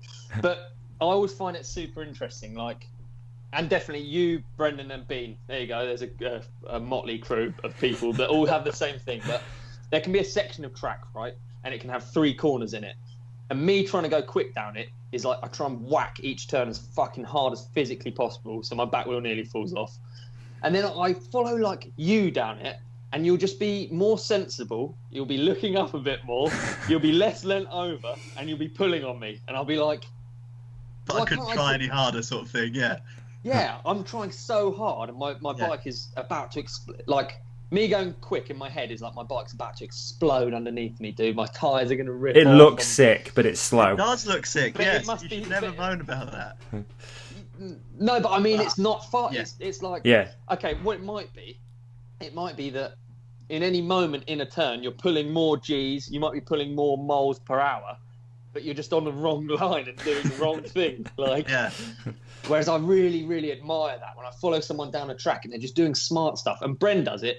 Bren does a little bit of both, doesn't he? He whacks stuff, but he's like, off the track up here. What are you doing up there? And then you see him come in. Oh, you're doing that. Same for you. Like following you down in Madeira, I'm just like, how is it like all of this is so easy? Like I'm banging turns so hard, and then you're just like, da da da da da da da, and I've got like 35 psi in the back of my bike. Yeah. You're running 28. Yeah, exactly. So you're at a disadvantage already. Oh, I don't know. I always find that really impressive about like a true racer and someone who's truly like fast. I think that's really cool. Yeah, definitely. Yeah. No, Brendan's a whole different league of that sort of riding, I think. I remember when we went to Rampage, we were digging for him, which you've done for many years, but what was the track called? Was it Kong or something? We went up Kong, yeah. And he's like, I'll talk to him at the top of a section that's gnarly and be like, what you thinking then? And he'll sort of say, oh, I'll probably hit that. And it's you almost chuckle, like, what do you mean? And it's like a huge rock on the steepest bit that everyone will avoid. And then he drops down in, aims for it, because he knows if he sticks his front wheel on it, he'll get a bit of extra braking. Yeah, like it'll stop his bike a touch. Whereas I think that'll put me over the bars. And he physically will like hit a rock like that to help slow him down. Yeah. It's so interesting. So that's, where you described me, I'm describing like, the wizard. Mate, weirdly, I remember when I was younger, we would, obviously I've spent my entire life riding with Brendan, but I'm not a downhill bike guy. And anyway, since we've been adults, I've not been a downhill bike guy. And Brendan, when we were younger, he would go away for half the year on his downhill bike, and I'd be at home on my hardtail, really. And so home would never change. We'd always be riding the same stuff at home. When we ever rode, like, let's say, enduro bikes, and I talked to him about what he's doing in a section, it was like another language, like he's like trying to like case stumps, and he's trying to like jump off the track, and it's all like shit I would never even think of, and yet I think I'm the same as this dude. I ride with him every day. It's mega interesting, isn't it? And it goes back to you saying how people will ping up high, and it's like you're using what's in front of you. It's all there to be used. So you can use it to make yourself go faster. Yeah. I mean, it can bite you in the arse, like Kong. Okay, I did a track called El Natural this year, and I did it because Kong's really gnarly on an enduro bike. And then Andre was like, dude, you gotta ride El Natural, man. It's chill, bro. It's chill. So I was like, oh, sick. Okay, wicked. Right, Bren, we're gonna ride El Natural on this run, or whatever it's called. I'm probably saying it wrong, like a dick. So I followed Brennan. Brennan's on downhill bike. I'm on enduro bike, and he's got like confidence in me, probably beyond what I have in me. So we do a section, and even he's stopping, and he's like, he's like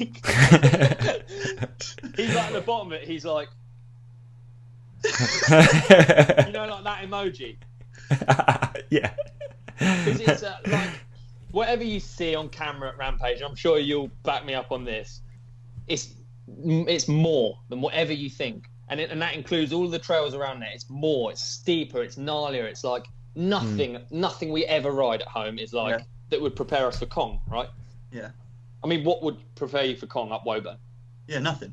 Exactly. Yeah. And is that a trail near Rampage site? Yeah. Yeah. Okay. So we'd go there. We went there like a few days before riding started. I think Brendan wanted to treat us with a bit of riding, but also he then gets his tyres in the ground a bit before the first feature on his thing, which is like terrifying, Yeah. And it is terrifying, that place. Like not a shit rider by any means, but you couldn't pay me to do Brendan's line. Yeah. Honestly, you couldn't pay me to do it. Like yeah. And a lot of the runs there, like big hits, the tricks they're doing are amazing.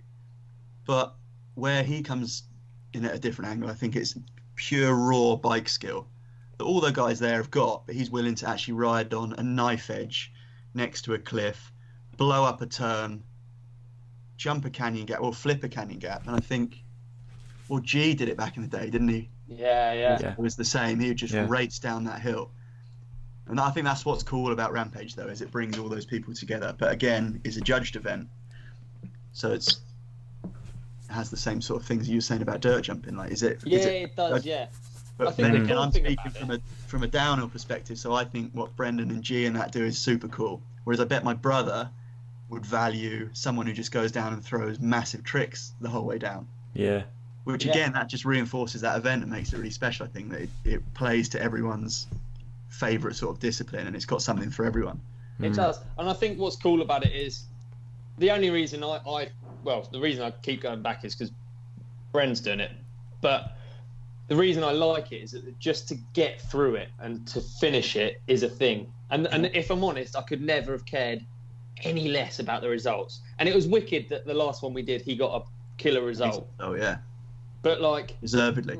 But really, my reaction to him getting at the bottom of the run wouldn't have been any different if he'd come in dead last, dude. Right, yeah. And actually, I'd speak about it with the same enthusiasm if he came dead last, because it's like, it's beyond worrying about fucking the little numbers that the men in the tent type out. And I respect all those guys, and I respect all of the results, but like, it's another part of it. Yeah, it's bigger than that if you're on the team. Yeah. You've got to go, Davey. Yeah. At some point, it is not honestly, to dig. I can't explain to you how big the drops and jumps are when you see them in real life. It is. Yeah. I don't even think it should be allowed. It's unreal. I think I got that too at Crankworks though. Just going out there and seeing the slopestyle course in real life is just mind blowing. Isn't it? You're just like, what the fuck? Like, as if you're going to jump that whale tail. It's massive. It's like the size of 2 houses. Yeah. But on TV, you're just like, whatever. When you're digging it for your mate, and he's like, we're going to put the landing there, and you sort of glance at each other like, where? Yeah. I know. You spend like 3 days digging it with no moisture, just dust. And then, Ollie, do you want to tell the story of the landing we built in the side of the hill? I can see it scarred you. So we spent the whole morning building because you have to build it if everything's so dry. You have to build everything out of rocks and retaining walls and dust, and it's really like a different kind of building. Certainly to like where I grew up and where you grew up, where it's sand and everything sticks together, and you can. So we're building this giant wall, and then we've got the Red Bull cameras there. And as we've got the Red Bull cameras there, poor Jono happens to be the guy who puts on the straw that breaks the camera back, and this fucking retaining wall just goes down the hill. I went with it. Yeah, and you're just in a cloud of dust, like, sorry. But wait, you talk about all of Rampage and shit as if it's mental, but we're forgetting to mention that you did actually ride Hardline this year, which is arguably the race version. Certainly, that's probably how Red Bull pitch it, as the race version of Rampage. It's like a course that's like so testing. Yeah. So that must give you a fairly good idea what it's like to like what were the first runs down Hardline track for you? I hated it, big time. Like I'd been lent actually a downhill bike by Bernard for it. Hadn't ridden a downhill bike for a few months. It happens quite late in the year. I think Lenza Hired World Cup was the last time I rode downhill. And I just had my head in the banking world, basically, thinking the season was over. Then got invited to that. And I just remember walking the track and I couldn't believe my eyes. It's a bit like the same with the Rampage, but it's like this time I actually have to do it. And again, everything is bigger than it looks on telly. But, yes, it is a race, but it was such like a group vibe with it. Like everyone was there to help each other. And every race I've been to before, like, I went to World Champs as a junior, and it's like everyone's always out to get each other. You know, you're all racing, you all want to do well. Yeah. And suddenly you're at a race where everyone just wants to get through it together. So they're all talking about like the speed for this or the line for that, and it's such like a group mentality to it. It was so cool, and that made it way easier for me. Like a team sport rather than an individual sport for a weekend. That's a trip. Yeah, that's cool. And just brush off the rust and go and do it with help from all the other riders. It was like amazing. So what I've heard from people who, certain like Sam Reynolds when he went, what he said was like, the big jumps are one thing, but it's this stuff in between that's not even almost celebrated that is like mind-blowingly gnarly. Was that the same for you? Yeah. Like you can, like the big road gap in the middle, you know, the wooden one. Yeah. Is monstrous and really stressed me out before I did it, just because the consequence. Like I always worry about consequences and things and overthink stuff, and it's like if you case it, your bike will snap. If you overshoot it, your bike will snap. If you get it right, how am I going to make it around that corner at the bottom? Yeah. But actually, we'd all do that jump, and like 90% of the riding population would do that road gap, because it's just that's the speed. You land it, and the corner is actually the hardest part of it at that speed. Yeah. But yeah, you're right. It's the other stuff that you, as a viewer, you're focusing on the features, and the commentators do as well. But it's like the rock gardens that are just covered in grease, but you're going into them so fast, and that's actually the scary bits, you know. And bits like that, and that's what makes it such a standout event, I think, because even when you're racing it, you're really focusing on the big features, because that's what in your mind is like maybe the scary part, and you're trying to tick them off almost as you're doing a run. Yeah. Forgetting that actually on a normal, even World Cup track, there's sections that would be the hardest part of the track that you kind of put into the back of your head and not even caring about. So it is cool. I often think it for riders as well. Yeah, definitely. Yeah, like Rampage. Yeah, good mixture, wasn't it? Must add to it. I often think that when you speak to someone, certainly someone who's not, you know, an intermediate rider, let's say, they always hold jumps in such high regard, and when you tell them like a jump for me, I'm like so safe and happy that I'm on a jump. I'm away from the roots. I'm away from a rock. I'm away from a tree. Yeah. Like the jump is like the most comfortable, calming part. Your arms relax. Yeah. You have a bit of time to think. You're in complete control. And then as soon as you get onto the bits that they don't even think about, where you're breaking into a turn and there's like 14 diagonal routes. They don't even think that's gnarly, and that's like the exact bit, particularly for me, that I find mega gnarly. Yeah, looking back, it was the same when you race it. Like, you know, the split second you leave a lip, you know that you're landing into the landing right or wrong, don't you? And it was those pauses in the air when you're like, okay, that's another one done. It was so nice, apart from when I tried to flip it. It wasn't meant to happen like that. Really? That's an insane clip, dude. I can't believe your banking friends aren't impressed with that. I know. That was the second time hitting that jump ever. And the story was, so Brendan flipped it the year before. He actually came to London to see me, and we had a few drinks. I remember we had a £100 bet. He'd flip it before me or something, or I wouldn't flip it at that event. Yeah. And we all hit the jump, and I literally sprinted up the hill. And Brendan's like, what are you doing? And he knew. I was like, I'm going to flip it. He's like, you've only hit it once. I'm going to flip it. And he rushed down the hill to film me, just because I think he accepted, like, fair play trying it. And that's why in the clip you'll see it, he stood on the landing with his camera. Yeah. As I come in and just sit on my tyre and stare at the sky. And the rest is history.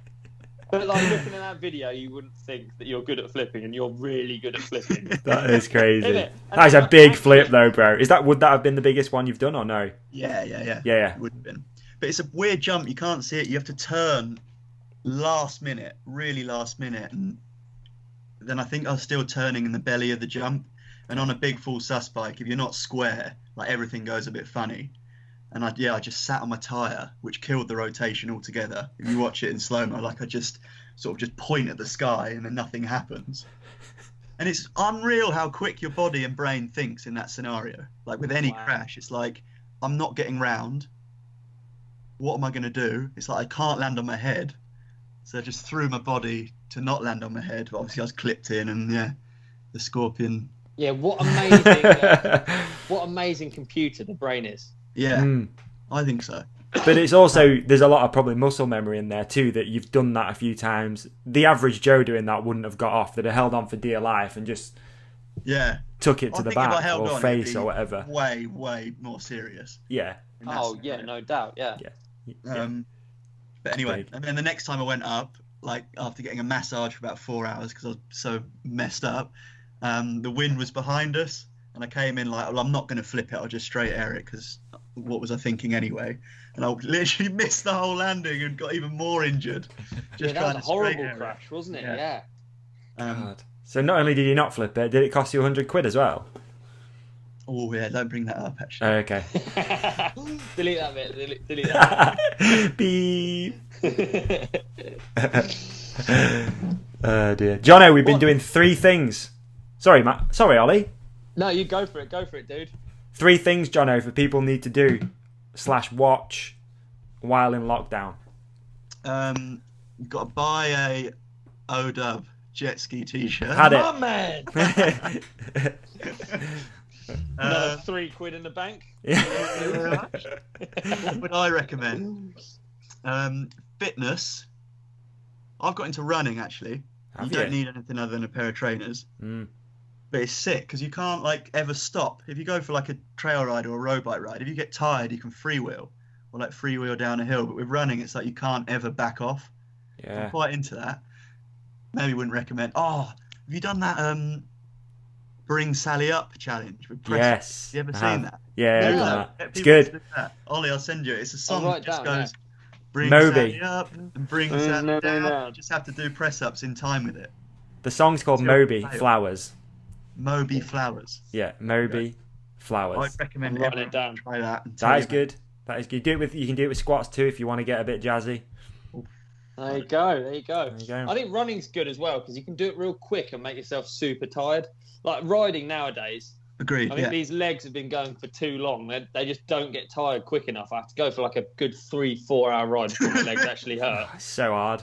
Yeah, and then with running, I could, if I could still run, I could go for like half an hour and it wouldn't be not worthwhile, you know. Yeah. Would you do a mic run? A mic run would be terrible. It'd be a mic. Just the flopping dildo. It'd be like Bren on the dance floor. Yes, it would. What's your yeah. What's your third one? They're good. Those two are really good. Yeah. There's a good broad one, running. There's a good specific one. What else you got? I appreciate it's harder for you because you're actually still at work. A Netflix series. There's a series I want to rewatch. It's not on Netflix. It's quite a niche one. It's called Banshee. Ooh, okay. That's a good I'm one. writing that down. What's this about? And it's the best thing I've ever watched by a mile. It's quite violent. The gist of it is, and it'll ruin the first episode, but nothing else, is a guy comes out of prison, goes to a bar, ends up being in a huge bar fight and killing a policeman in America, but realizes that it's a sheriff on his way to start his new role as a sheriff in like a real like out of city town, and just sort of sticks on the uniform and goes and takes on that role because he's like the biggest badass because he's this prison guy, whatever. It ends up being really good. Banshee. Oh, wicked. All right. I'd really, You're going really in for the recommend rewatch. Oh, wicked. Doing a rewatch. Do you know I don't know where you'd find it. Talking of I'm late to the party on this, and I don't know if you because you're analytical, you might be quite into it. But the Drive to Survive Formula One documentary on Netflix, so good, mate. I've never watched it, and I'm not really into Formula One. No, but same. To me, it's like the most. It's amazing, dude. It's good, isn't it? Really good series. So many elements that you can sort of relate to a bit in like mountain bike racing, or like hearing about people's contracts and like how cutthroat it is, like switching between teams and all of that stuff. It's wicked, dude. Dude, probably one of the best series. Yeah. Oh, I've not watched the first one. I started on the second one because I'm an idiot and I pressed the wrong button. Yeah. But yeah, super. And I don't like Formula One racing at all, but found it super interesting. Definitely. Wicked, yeah.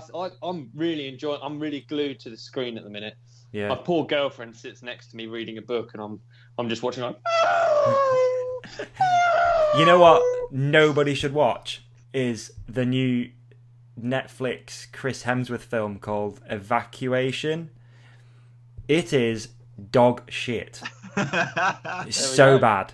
Don't watch that then. So bad. There's no plot. It's awful. And I thought, oh, Chris Hemsworth, Thor, you can't go wrong, can he? Yeah, can. Oh, he's gone wrong. Really wrong. It's dog shit. It's so bad.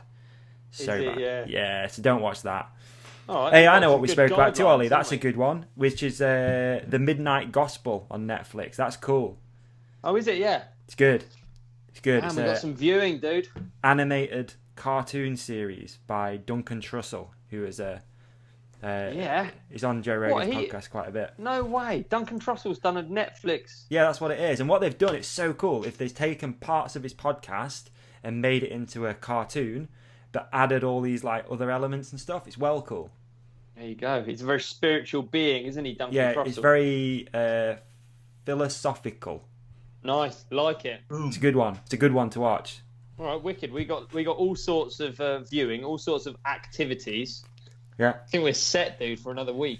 Yeah, Jono, you got to be in on the this weekend. We got a competition going. It's called the Lockdown Mop Down, and you're primed for a Lockdown Mop Down. So we just need a selfie, and then we're going to do it like a tournament, and the Instagram followers are going to vote for who goes through to the next round.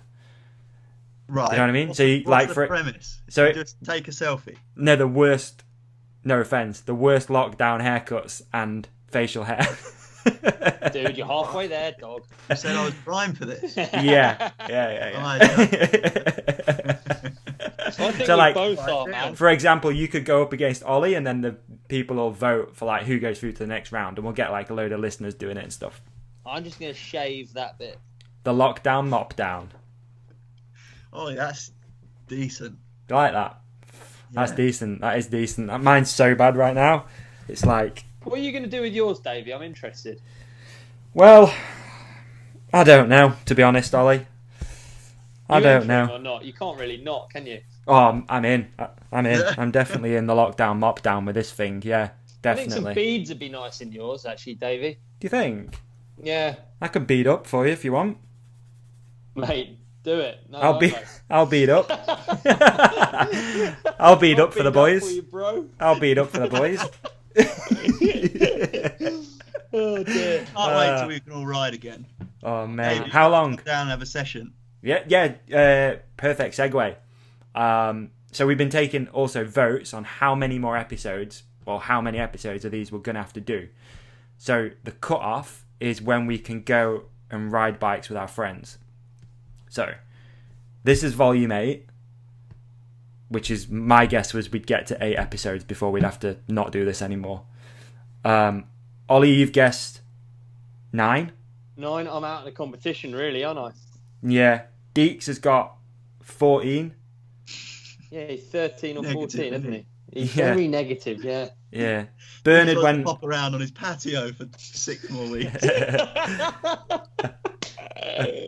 I loved watching that, man. Mate, that was funny. That was insane. It's like Blue like Peter. A jackhammer. How can you box on your back wheel that fast? I know. I honestly thought my phone had gone wrong.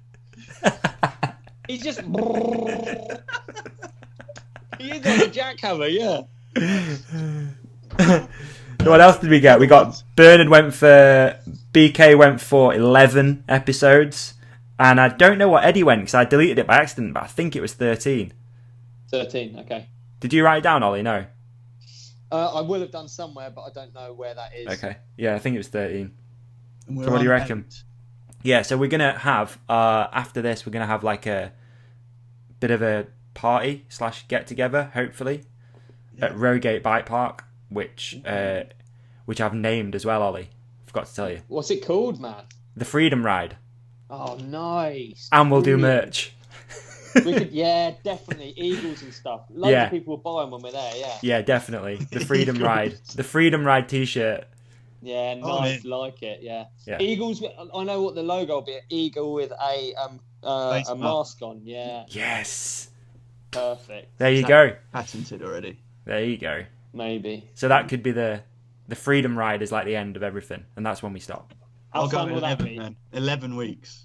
Going 11. Is social distance riding count? Bernard's got 11, dude. Yeah. Oh. Who's got 12? No one. Boom. You're on 12. Jono's in with 12. And Jono Jones, the Jono Scorpion King, in Jones. with 12. What's 12? And you better believe he's calculated those odds because he's an analytical brain. Perfect. Brilliant. Mate, I cannot wait for that ride. It's going to be nice. Cannot wait to bike with you boys. I want to do a British pie again, Ollie. Oh, weren't they the best? I watched Or an them. equivalent. I watched them. Do you remember, Davey, the British pie where Jono went round a turn and then I jumped over him? I do remember that. Last one. No, I do remember How that. good was that, man? Yeah. I do remember that. You've always been the star of the show, British pie. You have.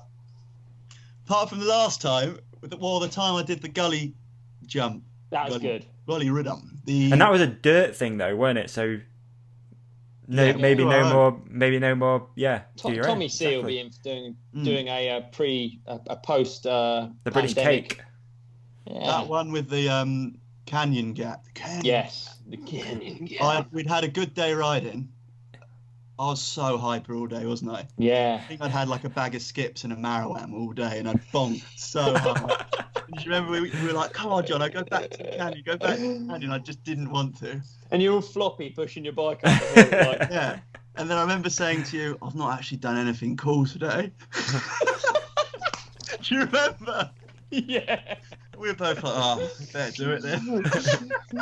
And it was so horrible because you knew that if you weren't going to do it, like me and Brenna, like, fucking Oh, go no, on then. Then you were just like, right, definitely, I'm doing it.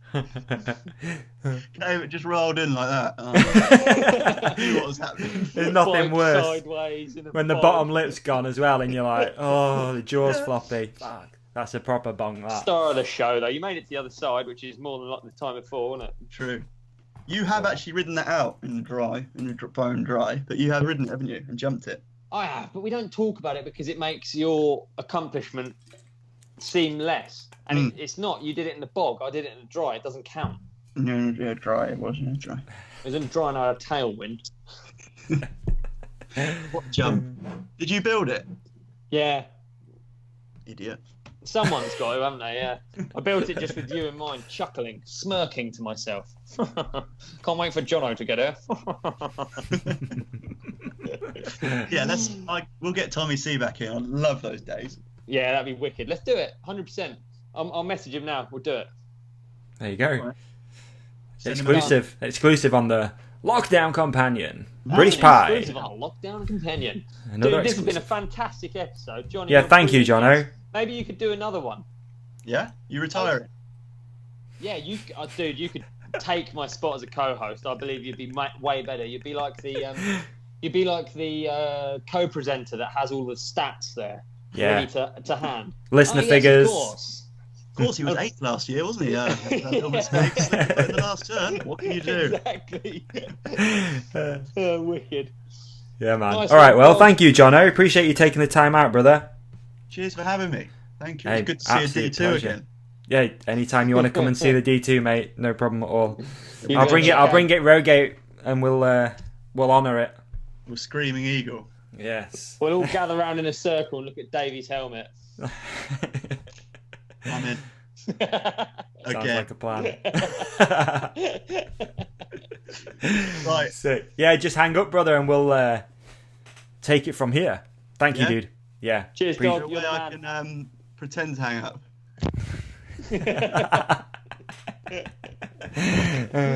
He's still here. Hey. Encore. Thanks so much for having me, guys. Anytime, See you mate. very soon. In the 12th Appreciate you. week. All Be the safe. best. Cheers, Bye, Johnny. mate. Bye. What a Hey. guest, dude. What a Great guest. Great suggestions. Hey, we're killing it. Literally killing it. Jono's the man. He is nice bloke, isn't he? Isn't mountain biking great? What brilliant characters. Yeah. Yeah, they Well, are. you've just run clean out of energy, haven't you? No, sorry, I was just thinking about something I was going to ask you, but it doesn't matter. We'll wait till the next one. No, go on, I'll answer it. 8 inches. Very good. I think I did that on the last episode. Same joke. It's merging into one, isn't it? Yeah, we're starting to repeat. Yeah. It's all good. No, I'll ask you on the next one 'cause it's quite interesting. So we'll go for the next one. Wicked. All right. Done. All right. We didn't take any more any things again. Should we do any on? It's up to you. I mean, John Boy's stolen the show. He has really. We got loads, so we'll roll these over, man. Because the thing that's getting harder is like these are getting a little bit longer, but we're getting more submissions. Yeah, there's so many messages from people, mate. And thank you everyone. Maybe we can do so a much. submission episode. We should do that. We could. We should do that. Because I feel bad. If you get any time before next Tuesday, let's do a submission episode. We can do it. We'll do it this week. Done. Let's do it. We'll do a. Are you sure? We're committing. Wait 1 second. I'll just check my diary. Okay. I'm all clear. All right, perfect. We'll do it. Let's do it like, I don't know, one night at the weekend or something. Perfect. And we'll just release it before the next one. It can be Lockdown Companion 8.5. Quickfire bonus episode. Love it. Oh, you know what I've done as well for this one? And I don't know why I've never done this before. Done the whole thing just in my pants. Yeah, dude. Yeah, dude. I like it. Yeah. Like I figured everyone else is doing Burgundy. it. So I just went... Is this a shameless sax plug? It was a little bit, I'm not going to lie. It was a little bit. Giveaway? You got some skiddy pants to give away, have you? Some used pants. Facebook Marketplace. I'll get him on there. I'm surprised he's not doing that. He's a sax guy too. He's an ambassador. Dude, he probably is. Check him out for some XL sax pants. XL, my pre-worn. All right, bro. It's been a... Cheers, dog. I think that's it. We've got a cover which you need to mention. Zeb's done a cover with a guy called Chris Allen at Chris Allen Drums on the old Instagram. They've done a Led Zeppelin cover, dude, and it's fucking sick. So we're going to do that right now. Everyone, don't forget. All right, what did we do? We've got the melon giveaway, so go over and do that. Create a pair of their Diablo goggles and send an Instagram story to Ollie, me, and Melon. We'll choose 2 winners for the next episode, and then submit some selfies, some shameless lockdown mop down selfies. Brilliant. Loads of tasks, loads of stuff to do. Keeping people entertained, bro. Just keeping the world entertained, because what else are you going to be doing out there, you know? Exactly, dude. All right, and then we'll check back in for 8.5. Perfect. See you then. All right, appreciate you, man. Thanks, be Davi. safe. Thanks, everyone. Peace. Peace. Cool, dude. That was a good one, wasn't it? Isn't Jono good? Jono's brilliant.